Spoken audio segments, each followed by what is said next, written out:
Good morning everyone, day 2 of the workshop and another early morning. We're at Playa La Caleta, which is the beach with this big rock on it. We've already got what looks like quite a nice sky, and I think it's probably time to set up and do the first shot of the morning. I think Richard's over there working out what he's going to do, and I'm going to do the same.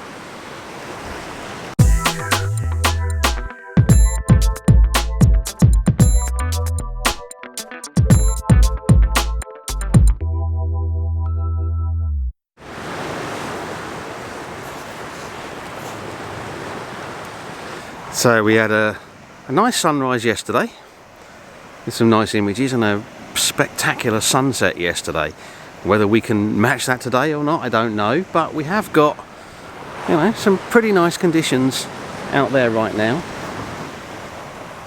We've got similar but different compositions being worked on here, which is down here low down, shooting out to the big rock and out to the sky, and I'm a bit higher up. I'm going for probably quite a simple composition. It's really just the rock down near the bottom of the frame, a bit of the sea, and then the clouds up above with some nice colours in. 16 to 35 lens at I'm guessing about 31 millimeters.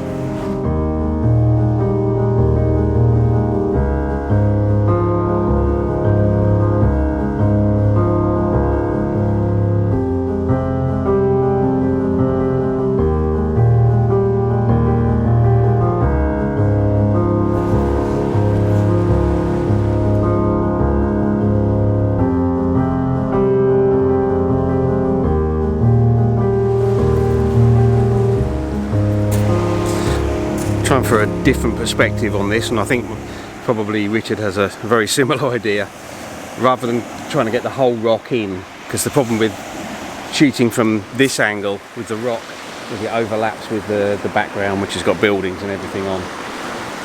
So I'm kind of cutting the rock off, and what I've actually hopefully got is the beach line coming in on the bottom of the frame over on the right hand side, and then there's waves kind of rolling in along the beach line there, so that's adding a line coming diagonally across the scene, and then the rock itself is jutting out about a third of the way up and pointing across towards where the sun's going to be rising hopefully any minute, and we've got some nice cloud patterns and nice tones in the sky.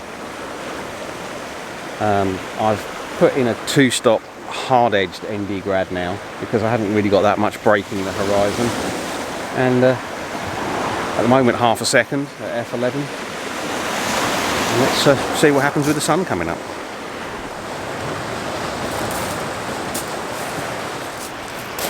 Yep, sun's coming up now. Focus on me please. Sun's coming up now, getting a bright spot in the sky. I've actually gone out to take my ISO down to the low 1 setting, so it's equivalent of ISO 31, at least according to Lightroom it is. And I've gone to f16 and got 1.6 of a second, and the sun's poking its head up right now.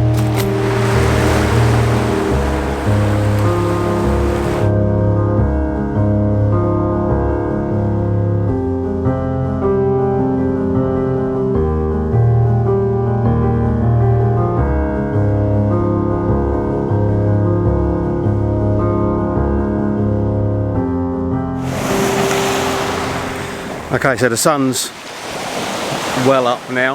I'll point you away from it so I'm not blinding you. Shooting towards it now is not great because you're getting a bit of lens flare.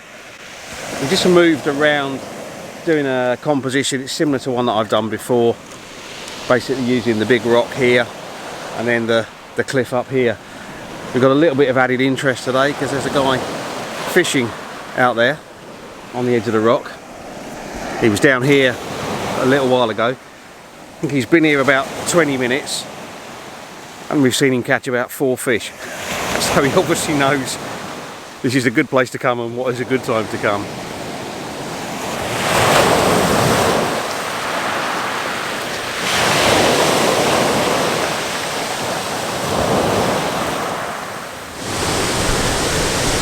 Okay, second location of the day, and those of you that have watched my channel for a while will recognise this place. This is Elche Dam, and after the storms last week and the heavy rain and the snow in the mountains, there's a lot of water coming over here today.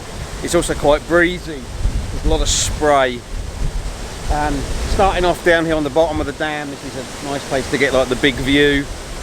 So probably do a shot or two here, and then probably work our way up. Get maybe some more detailed shots just in the parts of the dam. Yeah, should be nice, and it's a good location for daytime photography. The sun's quite bright, but there is a bit of cloud which is just softening it a bit. That's going to help a little bit in avoiding glare, but then of course circular polarizer will come in useful for that as well. So let's get some shots in the bag.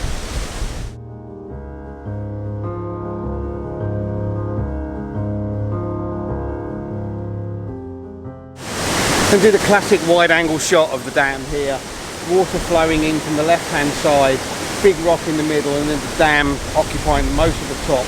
Tiny little bit of sky. I'm going to shoot with a circular polarizer to cut out a bit of glare.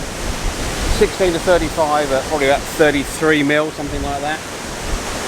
I'm going to shoot at ISO 400 f11. I'm going to do a shot at 1/200th of a second.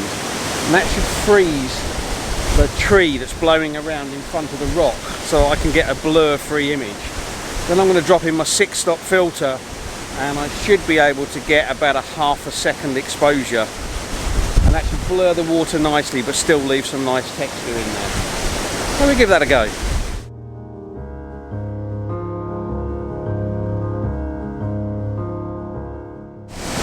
Getting a lot of spray on the lens.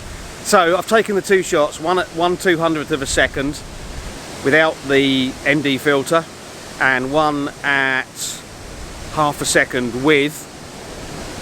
That means I can merge the two together, and the tree that's blowing around in the middle of the frame I can get nice and sharp, and then the water will have a nice little bit of blur to it.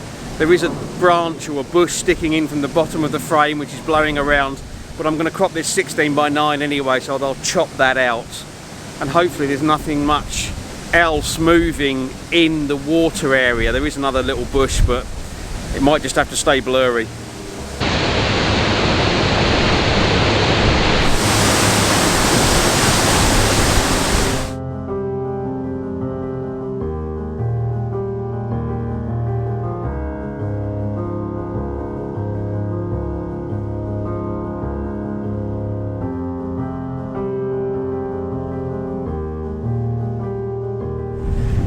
Yeah, I just climbed up onto the top of the dam, well, to the level of the top of the dam. It's quite windy up here, water's sloshing around. I don't think there's going to be any photography up on the top here, just too windy, everything's sort of not very pleasant.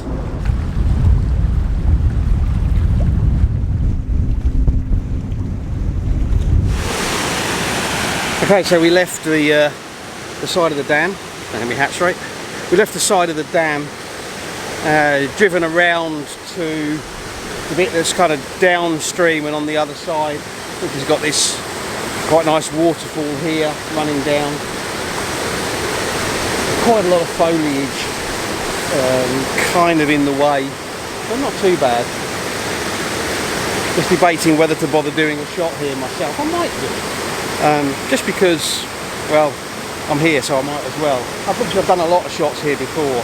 I'm kind of thinking of maybe shooting them from a bit further away, maybe down near where I am now. Use the river going up to the waterfall. Okay, I'm going to do a shot. I've got the camera just here. The composition is the river, which is all full of foam, comes in from the bottom right hand side, curves around to the left, and then up to that cascade there, which is kind of in the top left hand third, and then just foliage behind. No sky.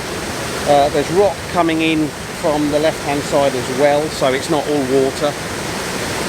Almost impossible to get down into the water to shoot anything, particularly with all of this foam, it wouldn't work. I'm going to do two shots. I'm going to do one at ISO 64 f11 and 1 second, Just because I think 1 second might be a little bit too long, I'm going to do another one at ISO 125 for half a second and just see how they look. 16 to 35 lens at 35mm. I've got a circular polarizer on to take the glare out, and then the 6-stop ND filter to give me the longer exposure. And yeah, that might look alright. Focused on the cascade in the background. There's nothing really close to the foreground, so don't see a problem with that.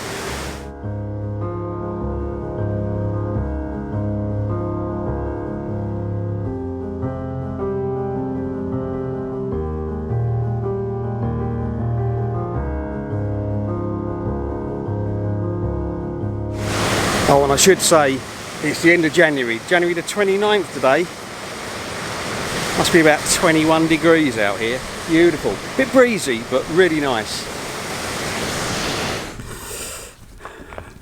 Okay, so we finished up at Elche Dam and the waterfalls.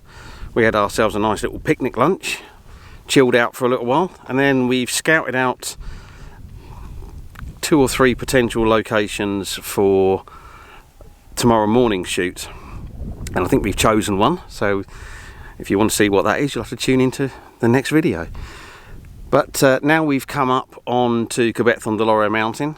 Again, if you watch my channel, you know this is a regular haunt for me, and we're just trying to decide what he's going to make for some interesting compositions around sunset, which is in just over an hour, maybe about an hour and a quarter. But as always with mountains out that way, we will lose the sun probably 10 minutes before that. So we'll have a look around and let you know what we find.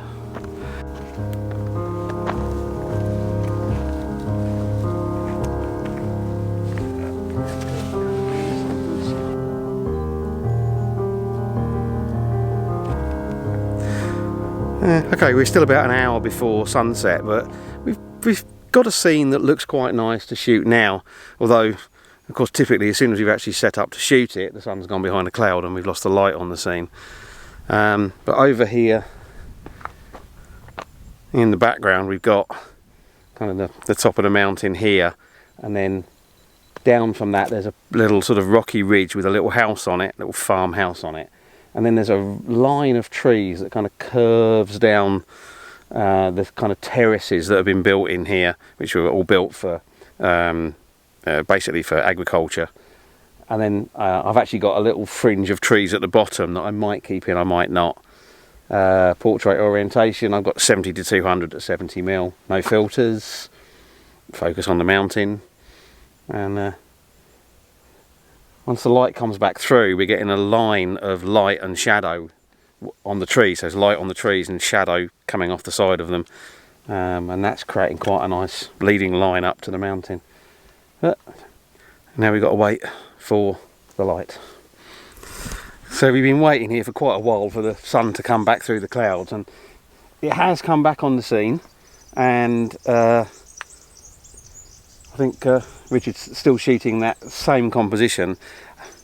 Somehow for me it's just not working. I don't think there's anything wrong with the composition as such, it's just kind of not suiting my mood right at the minute. I want something a little bit different. I'm kind of in the mood for a bit more sort of intimate detail.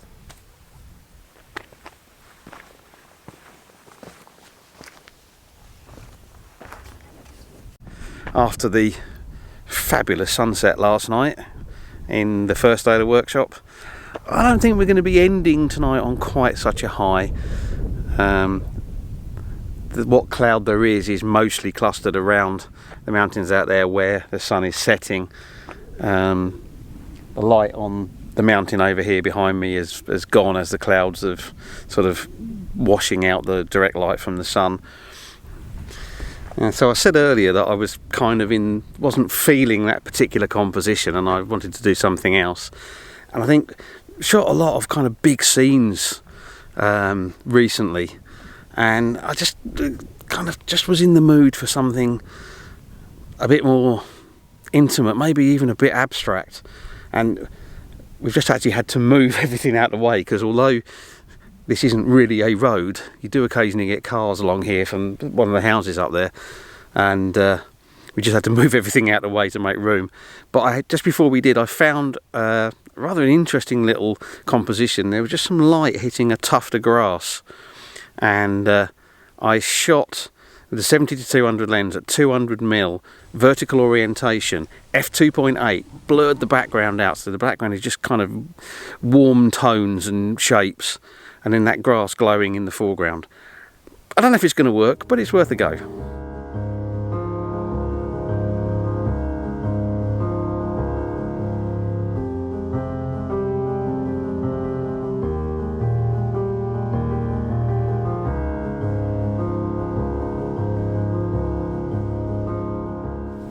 Okay guys, so the sun has now gone behind the mountains.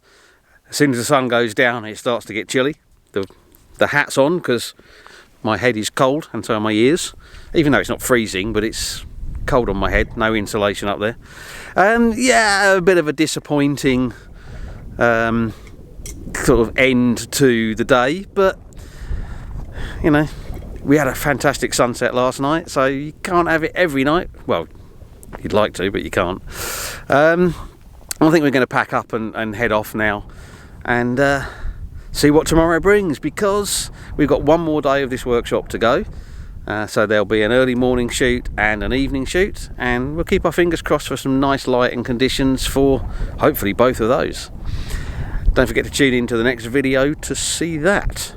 And you know what that means? That means it's a lot easier to remember to do that if you subscribe to my channel, unless of course you're already a subscriber, in which case thank you very much. If you've enjoyed this video, please consider giving it a like, hit that thumbs up button, sharing it on social media, and of course leave me a comment. I'd love to hear from you. I really appreciate you taking the time to watch. So until the next video, thank you very much, and bye.